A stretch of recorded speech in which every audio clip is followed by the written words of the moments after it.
Бажаю здоров'я, шановні українці і українки. Провів розмову з президенткою Європейської комісії Урсулою фон дер Ляєн.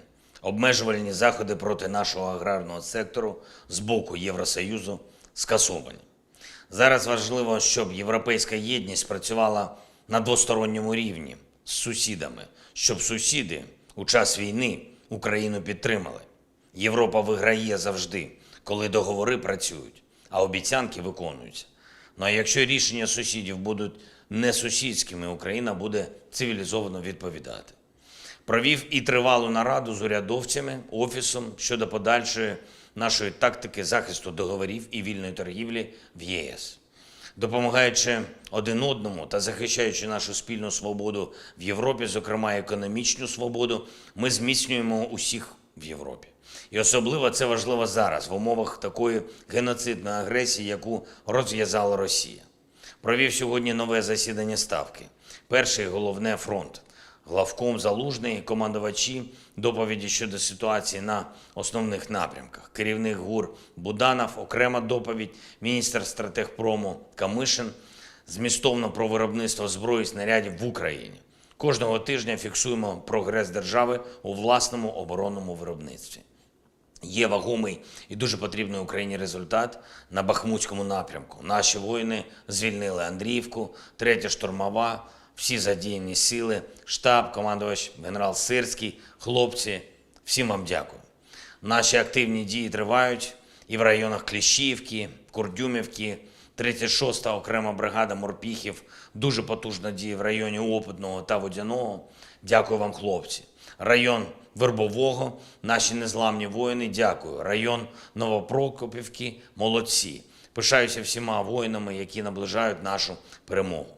Сьогодні, напередодні Дня рятівника, привітав колектив ДСНС України та подякував за сміливу та самовіддану роботу. Взяв участь в нагородженні лауреатів всеукраїнської акції «Герой, рятувальник року». І ця подія значно більше, ніж один з офіційних заходів. Наша вдячність для працівників та працівниць ДСНС, кожна державна та відомча відзнака для рятувальників – це відображення того, що життя людей захищаються. Провів зустріч з Карімом Ханом, прокурором Міжнародного кримінального суду. Говорили про наближення справедливості для України, для всіх людей, які постраждали від російських злочинів війни. Відповідальність має бути чіткою, конкретною, цілком справедливою. Саме такою, як виданий Міжнародним кримінальним судом ордер на арешт Путіна. Те, чого російський диктатор реально злякався. І тепер він старається не виїжджати за межі Росії, бо сила права вона є і вагома, і світ має всі можливості, щоб право таки подолало агресію бандитської сили. Готуємо до важливих міжнародних заходів, які заплановані на другу половину вересня.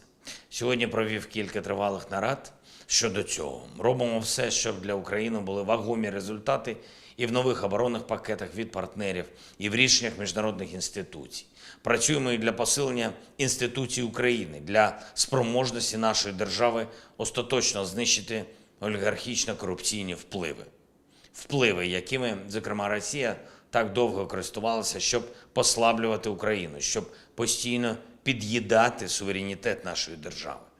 Сьогодні провів широку та змістовну нараду з представниками правоохоронних і антикорупційних органів, Верховна Рада України, уряд, офіс. Готуємо концептуальні кроки, які дадуть Україні, усьому нашому суспільству більше справедливості, а демократії в нашій державі гарантовану стійкість. Ще одне. Сьогодні українська єврейська громада разом з усіма іудеями світу святкує Рош га-Шана. Вітаю усіх, хто святкує, та бажаю, щоб наступний рік став мирним. Нарешті мирним для всієї України, для усіх наших людей. Україна заслуговує на мир, бо робить усе для перемоги. Я дякую кожному і кожній, хто б'ється за свободу та незалежність. Я дякую всім, хто допомагає. Слава Україні!